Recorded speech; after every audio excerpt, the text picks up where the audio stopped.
یا علی مدد. الوائز رائے ابو علی missionary wise number 532. رہتا تھا کہ کسی طرح امام کو نیچا دکھاوے، اس کی نیت خراب تھی. ایک دفعہ یہ اسی حالت کے اندر آیا، پبلک فنکشن تھی، سیمینار جاری تھی، لوگ سوال پوچھتے تھے اور حضور جواب دیتے تھے. کھڑے ہو کے کہتا ہے اس وقت دیکھا تو امام جعفر صادق نے ریشم کا جبہ پہنا ہوا تھا. کھڑے ہو کے کہتا ہے کہ یا سیدی آپ آل رسول ہو، آپ کے نانا کی جو فقیری تھی وہ ہر ایک کے اوپر ظاہر ہے، اور آپ اس طرح سے شاندار بادشاہی کپڑے پہنتے یعنی ریشم کا جبہ پہنتے ہو. حضرت امام جعفر صادق بہت ہنسے، فرمایا اے سفیان نزدیک آؤ. جب وہ نزدیک آیا تو امام نے اس کے جبے کو ایسا کھول دیا جو ظاہر کے اندر سگڑے مارا ہوا تھا. اندر دیکھا تو ریشم اور کیم خواب کہتے ہیں ویلویٹ کو، اس نے کپڑے پہنے ہوئے تھے. لوگ حیران ہو گئے. حضرت امام جعفر صادق اسٹیج کے اوپر کھڑے ہو کے اپنا جبہ کھولا تو اندر پھٹی ہوئی قمیض تھی. شرم سے سفیان تھوری نے اپنا منہ نیچا کر لیا اور اس کے بعد کبھی اس نے زندگی کے اندر امام کا سامنا نہ کیا. یہی سفیان تھوری کی ایک اور بات کر دوں. ایک دفعہ ڈبیٹ ہو رہی تھی. حضور کہتے ہیں اے سفیان مجھے بتاؤ، تو اپنے علم کا بڑا گھمنڈ کرتا ہے، مجھے بتاؤ کہ شریعت کے اندر، معاف کرنا علم کی بات ہے اس کے لیے مجھے شرم نہیں آتی، شریعت کے اندر پیشاب یورین زیادہ گندا ہے کہ ہیومن سیمن زیادہ گندی ہے؟ تو اس نے کہا کہ پیشاب زیادہ گندا ہے. تو حضور ہنس کے پوچھے تو مجھے یہ بتاؤ کہ پیشاب کرنے کے بعد تو آدمی وضو کرتا ہے، تو سیمن نکلنے کے بعد تو اس کے اوپر غسل واجب ہے. اگر وہ زیادہ گندا ہے تو وہ تو صرف وضو میں ہو جاتا ہے، پاک ہو جاتا ہے، لیکن جنابت کے اندر تو غسل کرنا چاہیے. سفیان تھوری کا منہ نیچا ہو گیا. یعنی اتنا علم تھا حضرت امام جعفر صادق کیا، اور انہوں نے ایسی کتابیں چھوڑی ہیں کہ ساری دنیا کے جتنے بھی صوفیاء ہیں وہ سب کے سب امام جعفر صادق کو اپنا رہبر مانتے ہیں. میرے پاس ابھی اتنا وقت نہیں رہا کہ میں اور امام جعفر صادق کی باتیں کروں، لیکن امام جعفر صادق کی پیری جونے کی یہ باتیں ہیں. ایک آدمی تھا، وہ منافق تھا اور وہ بالکل ایبسولوٹلی خدا کی ہستی کو ماننے والا نہ تھا. میری بعض وعظوں کے اندر یہ ذکر ہے، لیکن آج میں واپس اس لیے ریپیٹ کرتا ہوں کہ اس لنک میں آ جائے. وہ ملحد تھا، یعنی خدا کی ہستی کو نہیں مانتا تھا. ایک دفعہ بڑی بحث کی رسول یعنی اس رسول کے نواسے کے ساتھ. ابو شاکر دسانی اس کا نام تھا. ایک دن ایک بوتل کے اندر تھوڑے سے کیڑے مکوڑے لے کے آیا. عام طور پہ کوئی گندی جگہ ہوئے، مڈ ہوئے، اس کے اوپر پانی تھوڑا تھوڑا پڑا ہوئے، سورج کی چمکتا ہوئے، تو تھوڑے دنوں کے بعد اس میں چھوٹے چھوٹے جرمز پیدا ہو جاتے ہیں، اور یہ جرمز پھر بڑے ہو جاتے ہیں تو ہم کو ویزیبل ڈوڈو کی طرح کیڑے مکوڑے نظر آتے ہیں، انسیکٹ چھوٹے چھوٹے. تو اس نے اس طرح سے کوئی گندی جگہ سے یہ تھوڑے کیڑے مکوڑے اٹھا کے ایک بوتل میں ڈالے، بوتل بند کر کے لے کے آیا مولا کے پاس. جمعے کا دن تھا، پبلک سیمینار تھی. جب یہ موقع آیا تو کہتا ہے کہ یا حضرت اس دن آپ نے یہ کہا کہ اللہ ہی خالق ہے اور کوئی دوسرا خالق نہیں ہو سکتا، دیکھیے میں یہ کیڑے لے کے آیا ہوں، ان کا میں خالق ہوں. حضور نے فرمایا نزدیک آؤ، لوگوں کو دکھاؤ. نزدیک آیا، بوتل پکڑ کے سب کو دکھایا. تم اس کے خالق ہو؟ جی ہاں. تم نے ان کو پیدا کیا ہے؟ جی ہاں. اس میں نر کون سا ہے، مادہ کون سا ہے؟ چپ ہو گیا. تم اگر خالق ہو تو مجھے بتاؤ فیمیل کون ہے اور میل کون ہے، کیونکہ خالق کو تو پتا ہونا چاہیے. اس قسم کے بہت سے واقعات حضرت امام جعفر صادق، جن کو ہم پیر امیر احمد کہتے ہیں، ان کی زندگی میں ہوتے رہے۔ امام جعفر صادق نے عبادت کے بھی بہت سے طریقے سکھائے، پیر جامع کے اندر خصوصاً طور پہ۔ میں اس کے بعد ہمارے ایک اور پیر ہوئے جو 15ویں پیر تھے، ان کا نام تھا پیر صدگور نور، جو لقب کے طور پہ مشہور ہے، لیکن اصل نام تھا محمد شاہ۔ ان کا ماں نے ان کا نام نور الدین رکھا تھا، کیرو میں پیدا ہوئے تھے۔ امام مستنصر باللہ نے ہمارے 18 امام جو تھے، انہوں نے ان کو ہندوستان بھیجا 474 ہجری سن میں، 474 ہجری میں انڈیا کے اندر سورت کے بندر پہ یہ پیر صدگور نور اترے۔ ان کی ساری زندگی کے اوپر ایک واز ہونی چاہیے، لیکن آج میں آپ کے سامنے ان کی زندگی کا ایک بہت بڑا واقعہ رجوع کرنا چاہتا ہوں، اور وہ ہماری گینان کی سورس میں بھی ہے۔ پیر صدگور نور جب ہندوستان میں آئے تو انہوں نے ادھر آ کے تھوڑے ہی عرصے میں گجراتی اور ہندی زبانیں سیکھی۔ سورت گجرات میں ہے، اور گجرات کے اندر، ہندوستان کے اندر بہت بڑے بڑے ویپاری اور بہت بڑے بڑے امپورٹر ایکسپورٹرز تھے، کیونکہ وہ زمانے کے اندر سورت ہی ایک سب سے بڑا بندر تھا، بمبئی اور کراچی کی تو ہستی بھی نہیں تھی۔ تو انہوں نے ادھر آ کے یہ 2 زبانیں سیکھی، چلتے چلتے سفر کیا، دھارا نگری گئے۔ دھارا نگری ایک زمانے کے اندر بڑی مشہور تھی، ہمارے پیروں کے گنانوں میں ہے کہ دھارا نگری ایسی نگری تھی کہ جو سونے کی طرح تھی۔ دھارا نگری کا وہ زمانے کے اندر راجا جو تھا وہ سور چند تھا۔ سور چند راجا کی ایک خوبصورت لڑکی تھی، جس کی عمر کافی بڑی ہو گئی مگر شادی نہیں کرتی تھی۔ اس کا نام تھا پالن دیوی، جس کو گھنانوں کے اندر پالن دے لکھا ہوا ہے۔ بڑی عابد تھی اور ہمیشہ ورت رکھتی تھی،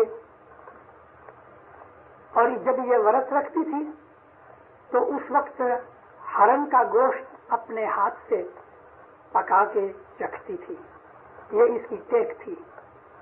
آپ کو کبھی ہندوستان کی ہسٹری سے واقف ہو تو آپ کو پتا ہونا چاہیے کہ بہت سے ہندوستان کے جو راجے مہاراجے تھے، بہت سے ایسے سیکٹ تھے ان کے جن کو سمپردائے کہتے ہیں، ان کے اندر قربانی بکرے کی جاتی تھی۔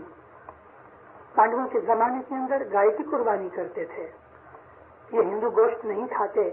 یہ مغلیہ سلطنت کے اندر مسلمانوں کی اپوزیشن ظاہر کرنے کے لیے ہندوؤں نے گوشت کھانا بند کیا، مگر نہ ہندوؤں کی پرانی ہسٹری تو گوشت کھانے والے ہیں۔ یہ لوگ ویجیٹیرین نہیں تھے۔ ویجیٹیرینز کون تھے؟ رشی منی جو جنگلوں میں چلے جاتے تھے۔ اس میں خاص طور پہ جو క్షత్రి تھے، ویش اور شودر تھے، یہ تو گوشت ہی کھاتے تھے۔ براہمنوں کا جو ٹاپ گریڈ کا جو ان کا درجہ تھا، کاسٹ تھی، کلاس تھی، اس کے اندر بھی بہت سے گوشت کھانے والے تھے۔ آج بھی آپ بنگال کے اندر جاؤ تو بنگال کے براہمن ہر روز مچھی کھاتے ہیں، گائے بکری کا گوشت نہیں کھاتے مگر مچھی کھاتے ہیں، اور پھر وہ مچھی کو کہتے ہیں جیسی بھنڈی توری ہوتی ہے تو کہتے ہیں یہ جل توری ہے، اس کو ویجیٹیبل میں لے جاتے ہیں۔ تو وہ زمانے کے اندر رانی پالندے سور چند راجا کی لڑکی، اس کا یہ ورت تھا، ہر مہینے ورت رکھتی تھی، اور پھر اپنے شکاریوں کو بھیجے کہ جا کے شکار کر کے ہرن لاؤ، اور پھر وہ اپنے ہاتھ سے ہرن کا گوشت خود پکاوے۔ آپ کو جو یاد ہو تو ہندوستان کا ایک پرائم منسٹر تھا، یہ پرائم منسٹر جن کو ہم شاستری کہتے ہیں، یہ شاستری پرائم منسٹر رشیا کے اندر گیا اور وہیں گزر گیا۔ یہ پرائم منسٹر ہونے پر بھی اپنی وائف کے ہاتھ کا بھی نہیں بلکہ خود کے اپنے ہاتھ کا پکا کے کھانا کھاتا تھا۔ ہندوستان میں ایسے بہت سی کاسٹ ہیں کہ جو کرتے ہیں، مگر رانی پالندے کا یہ ورت تھا۔ تو مسافری کرتے کرتے دھارا نگری گئے۔ سٹی کے باہر جو جنگل تھا اس میں جانور بہت تھے، تو پیر تو ایک جگہ بیٹھے اور پیر نے کوئی انسٹرومنٹ بجانی شروع کی. تمام جنگل کے جانور پیر کے پاس آ کے بیٹھ گئے. شیر بھی آیا, بھیڑیے بھی آئے, یعنی بھیڑیے کو ہم ولف کہتے ہیں, شیر کو لائن کہتے ہیں, ہرن بھی آئے. سب جانور آ گئے اور یہ آ کے پیر کے پاس بیٹھ گئے, مگر کوئی جانور کسی دوسرے جانور کو ستاتا نہیں تھا. تو ہمارے پیر حسن کبیر جی نے اپنے اس انسیسٹر کا ذکر کیا ہے. یہ گنان پیر حسن کبیر دین کا ہے, لیکن ذکر کیا ہے پیر ستگر نور. پیر ستگر نور 15ویں پیر تھے, پیر حسن کبیر دین 27ویں پیر تھے. تو اپنے اس بڑے دادا کا انہوں نے ذکر کیا ہے. یہ گنان کا نام ہے, چوتھا گنان ہے پیر حسن کبیر دین کے کلیکشن میں. رمتا رمتا پربھو پاٹنے آ گیا, پراکرم سیدھا پیرے رے پری برہم ور نے پوجو. یہ گنان کافی لمبا ہے, پیر ستگر نور کی شادی کا گنان ہے. اس کے 61 پارٹ ہیں. تو پیر کہتے ہیں کہ جب ستگر نور ادھر آئے تو یہ جنگل کے اندر پاچن دیش تھی پربھو پوتے پدھاریا. پاچن سے یعنی ویسٹرن کنٹریز میں سے, ایجپٹ میں سے آئے تھے. آویا سے ون میجار, جنگل کے اندر آ کے وہ ٹھہر گئے. ون مائیں جئی نے پربھوے رمت جے ماندھی. جنگل کے اندر جا کے پیر نے ایک, یہاں پربھو بادشاہ کو بھی پربھو کہتے ہیں, سیٹھ کو بھی پربھو کہتے ہیں. داتا جو دینے والا ہوتا ہے, بخشش دینے والے کو پربھو کہتے ہیں. سب سے بڑا پربھو تو خدا عالمین ہے. تو ون میں جئی نے پربھوے رمت جے مانڈی واگ ہرن ویگے آویا رے. جتنے بھی جنگل کے جانور تھے سب آ کے بیٹھ گئے. اب وہ جو شکاری تھے رانی پالن دے کے سارا جنگل ڈھونڈتے رہے, مگر ان کو جہاں روز جاتے تھے ایک بھی جانور نہ ملا. تو نراش ہو کے, نا امید ہو کے واپس آ رہے تھے تو دیکھا کہ تمام جانور اکٹھے ہیں اور ان کے اندر نورانی چہرے والا ایک سادھو, ایک فقیر, ایک مہاتما بیٹھا ہے. بڑے حیران ہوئے, ان کو دیکھ کے پیر نے نزدیک بلایا اور انہوں نے کہا کہ ہے مہاراج, ہماری رانی ہے, اس کا یہ ورت ہے. ورت منی ٹیک ہے, روزہ رکھتی تھی ایک واؤ کے طور پہ, اپنی نظر کے طور پہ, اور اس روزے کو اپنے ہاتھ سے ہرن کا گوشت پکا کے کھا کے پورا کرتی تھی. تو شکاری شوبے ہرن ہاتھ نہ آوے, شکاری ڈھونڈتے تھے مگر ہرن نہ ملا. کارن ساری کو دیسے رہے, اور آخر انہوں نے یہ کارن دیکھا کہ اس وجہ سے ہم کو یہ چیز ملی نہیں. تو مولا کے پاس آ کے انہوں نے عرض کی اور انہوں نے ہرن کی ایک ٹانگ, شیر کو کہا کہ ایک ہرن کو مار کے ایک ٹانگ اس کو دے دے. تو ایک شیر نے ہرن کو مارا اور اس کی ٹانگ کاٹ کے وہ شکاری کو دی. شکاری لے کے گیا. جنہوں بہت لمبا ہے, آپ گھر جا کے پڑھ لینا. تو جب رانی نے راندھی نے ہاتھے سو چاکھیا. رانی پالن دیوی نے ہرن کی اس ٹانگ کو پکایا, راندھی نے ہاتھے سے چاکھیا. چاکھتا نو نند پامیا. جیسے ہی اس نے ہرن کے یہ گوشت کو منہ میں ڈالا, یعنی اس کو کچھ نورانی دیدار ہوا, اس کو حقیقت سمجھ لگی کہ یہ گوشت کوئی معمولی چیز نہیں. اسی وقت کھڑی ہو گئی. پتری پتا جی نے کہے پکاری, فوراً اپنے باپ سور چند راجا کے پاس جا کے کہا, ابا میرا مرد آ گیا ہے.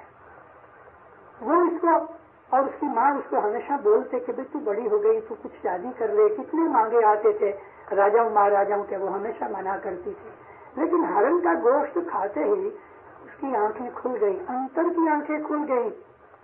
پتری پتا جی نے کہے پکاری, اے پورک آگو پرناو رے پری برہم مرنے پوجو. میرا مرد آ گیا, آپ میری شادی کرو. بڑے حیران ہوئے, خوشی بھی ہوئی اور حیران بھی ہوئے کہ بھئی وہ مرد ہے کون. تو وہ شکاری کے ساتھ گئے. پھر اس نے تمام جوتھیوں کو اور بڑے لوگوں کو بلایا کہ بھئی اس کی کل گوتر نکالو کہ یہ کون مہمان آیا ہے. جی سور چند رائے یہ ورتیا پوچھیا. ورتیا کہتے ہیں جوتش ڈال کے, وہ ڈالنے والے نجومیوں کو ان کو پوچھا کہ اے بھوپت کون دیش میں پاڑ دے، یہ جو آیا ہے مہمان یہ صاحب کون سے دیش کا بالک ہے، تم اس کی کھوج نکالو، آخر پھر کون سی نعت ہے، کیا جات ہے، یہ سب کھوج وغیرہ نکال کے آخر تو یہ ہے، میں آپ کو ڈیٹیل نہیں دیتا، کہا نا کہ گھر جا کے پڑھنا، تو پیر نے اس کے ساتھ شادی کی۔ یہ وہ گنان ہے کہ سدگرو نور نے رانی پالن دے کے ساتھ شادی کی اور ان کے پیٹ سے آپ کو فرزند ہوئے۔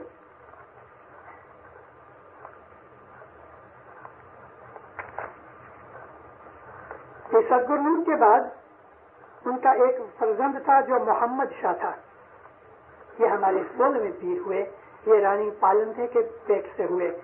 پیر سدگرو نور نے کیرو کے اندر اپنی وائف اور بچے بھی چھوڑے تھے، مگر ان کا ہمیں ہسٹری میں سے کچھ پتہ لگ نہ سکا، اس لیے ہمیں کچھ بھی معلوم نہیں۔ یہ میری بریف ہسٹری آف اسماعیلزم ہے، اس کے اندر میں نے تمام پیروں کا ذکر کیا ہوا ہے۔ تو پیر سدگرو نور نے ایک تو یہ کہا کہ پالن دے کے ساتھ شادی کی، سورج چند کو اسماعیلی مذہب کا طریقہ سکھایا، اور گجرات کے اندر ہندوستان میں اسماعیلی مذہب کی سب سے پہلی بنیاد گجرات میں پیر سدگرو نور نے ڈالی۔ یہاں سے ہمارے یہ گجراتی گنان اور پیروں کا سلسلہ ہندوستان میں شروع ہوا۔ پیر سدگرو نور کے بعد 20ویں پیر سلام الدین ہوئے۔ پیر سدگرو نور نے پتلے بھی نچائے، مٹی کے پتلے، گنیش کو کہا تم جا کے پانی لے کے آؤ تو وہ پانی بھی لے کے آئے۔ یہ بھی ایک لمبی سٹوری ہے، مگر سب سے بڑا ایونٹ جو ہائی لائٹ میں ان کی لائف میں سے پسند کیا تو وہ رانی پالن دے کا اسماعیلی مذہب میں آنا، اس کے بعد کا اسماعیلی مذہب میں داخل ہونا، اور اس کی وجہ سے گجرات کے ڈسٹرکٹ کے اندر، ملک کے اندر اسماعیلی مذہب کا پروپیگیشن ہوا۔ 20ویں پیر سلام الدین تھے، یہ سلام الدین ہندوستان میں آئے۔ 13 برس کی عمر میں پیر سلام الدین پیری جومے کے اندر آئے اور 25-30 برس کی عمر میں ہندوستان میں آئے۔ ہندوستان میں آ کے انہوں نے بڑے بڑے پنڈتوں کے ساتھ مباہلہ کیا، یعنی ڈیبیٹ کی، مناظرہ کیا، اور ان کو انہوں نے مہادیو کا ٹائٹل دیا، پھر امام دین کو۔ اور مہادیووں میں سے جو دیو ہے تو وہ اندر کو مہادیو کہتے ہیں، شیو کو بھی مہادیو کہتے ہیں۔ تو اندر امام دین جس کا نام ہے تو وہ ہمارے 20ویں پیر ہیں، پیر اندر امام دین، جن کا نام تھا سلام الدین۔ ان کا لقب امام الدین تھا اور اندر ان کو ٹائٹل دیا گیا، اور یہ ہندوستان میں آئے، اور ان کے کچھ گنان تھوڑے سے ہیں۔ ہمارے بعض بھائی ایسے ہیں کہ جہاں ہمارے کچھ گنانوں میں پیر اندر امام دین کا نام آتا ہے تو وہ یہ سمجھتے ہیں کہ یہ وہ امام شاہ ہے کہ جو پیر اسد کبیر دین کے فرزند تھے، مگر نہیں، امام شاہ اور پیر اندر امام دین جن کا نام سلام الدین تھا، ان میں بہت بڑی تفاوت ہے، تقریباً 7 پیڑھیاں باقی ہیں۔ تو اس طرح سے ہمارے پیر سلام الدین، پیر اندر امام دین ہندوستان کے اندر آئے۔ ان کی زندگی کی سب سے بڑی ہائی لائٹ یہ تھی کہ انہوں نے پنڈتوں برہمنوں کے ساتھ پیر صدرالدین کی طرح مناظرہ کیا، ڈیبیٹ کی اور جیتے، اور انہوں نے یو پی، سینٹرل انڈیا اور گجرات کاٹھیا واڑ کے علاقے کے اندر دعوت کی، اور ان کی زندگی کی یہی ہائی لائٹ سب سے بڑی رہی۔ پیر سلام الدین کے بعد ہمارے کوئی اور بڑے مشہور پیر ہوئے تو وہ پیر شمس تھے۔ حالانکہ ان کے درمیان میں اور کچھ پیر گزرے ہیں کہ جن کا میں نے ذکر چھوڑ دیا ہے، کیونکہ ہر ایک پیر کا ذکر میں آج نہیں کر سکتا آپ کے سامنے۔ پیر شمس الدین ہمارے 23 23 پیر تھے جومے کے اندر حساب سے۔ ان کے جو دادا پیر صالح دین تھے، آپ کو کبھی خیال ہوئے تو یہ بہت بڑے زبردست صوفی بزرگ تھے، اور ان کی کچھ لکھی ہوئی کتابیں بھی صوفیوں کے اندر ہیں۔ یہ جو چشتیہ خاندان ہندوستان کے اندر اجمیر میں ہے، معین الدین اجمیری چشتی، یہ چشتیہ جو صوفی ہیں وہ پیر صالح دین اور ان کے فرزند پیر صلاح الدین کے جو پیر شمس کے باپ اور دادا تھے، انہوں نے چشتیہ لوگوں کو صوفی مذہب سکھایا، اور خود اجمیر کے یہ جو خواجہ معین الدین اجمیری جو تھے چشتی، یہ پیر صلاح الدین کے